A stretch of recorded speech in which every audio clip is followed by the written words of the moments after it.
কেন্দ্রীয় শহীদ মিনার থেকে শাহবাগ মোড় কিংবা প্রেস ক্লাবে মানুষ গড়ার কারিগররা রাস্তায় রোদ বৃষ্টি উপেক্ষা করে দাবি আদায় সোচ্চার। সরকারি বড় পদে আসীন নিজের গড়া ছাত্রদের কাছেই দাবি জানাচ্ছেন শিক্ষকরা।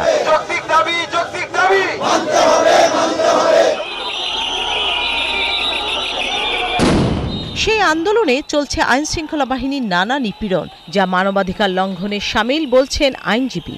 আমাদের মাইন্ডসেটটাই আসলে পশ্চাৎপদ, খুবই পশ্চাৎপদ। সেই কারণে শিক্ষকদের প্রতি আচরণটা আমার মনে হয় যে খুব আনরিজনেবল, এবং সেখানে তাদের সাথে বসে যে বিষয়গুলো সমাধান করা যেত সেটাকে বল প্রয়োগ করাটা খুবই অসৌজন্যমূলক। বাংলাদেশের শিক্ষকদের মর্যাদা কেমন? সরকারি পর্যায়ে প্রশাসন বা পুলিশ ক্যাডারদের তুলনায় শিক্ষা ক্যাডারের সুযোগ সুবিধার কোনো তুলনাই করা যায় না।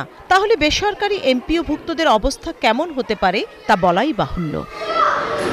দক্ষিণ এশিয়ায় শিক্ষকদের বেতন শুরুর পরিসংখ্যান বলছে পাকিস্তানে সবচেয়ে কম ৩০,০০০ আর সবচেয়ে বেশি মালদ্বীপে বেতন শুরু হয় ৯০,০০০ টাকা। সেখানে বাংলাদেশে মাত্র ১২,৫০০ টাকায়। বাংলাদেশে কেন এই পরিস্থিতি?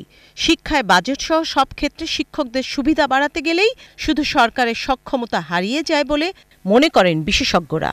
সরকারের সক্ষমতা বিবেচনায় ৫ থেকে ২০% বলেছেন তারা, যে বাড়ি ভাড়ার ভাতাটা, যেখানে মানে আমলাতান্ত্রিক কারণে আমাদের সরকারি কর্মচারীদের মহার্ঘ ভাতা দিতে সরকারের সক্ষমতার কোনো কার্পণ্য আমরা দেখিনি।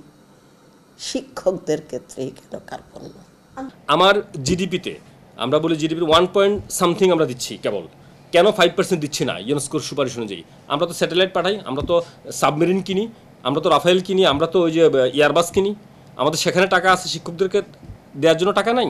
রাষ্ট্র যদি শিক্ষা খাতের সব পর্যায়ে এই বৈষম্য না কমায় তবে মর্যাদাপূর্ণ সমাধান কখনোই হবে না বলে মনে করেন শিক্ষক ও বিশেষজ্ঞরা। শাহনাজ শারমিন, ৭১, ঢাকা।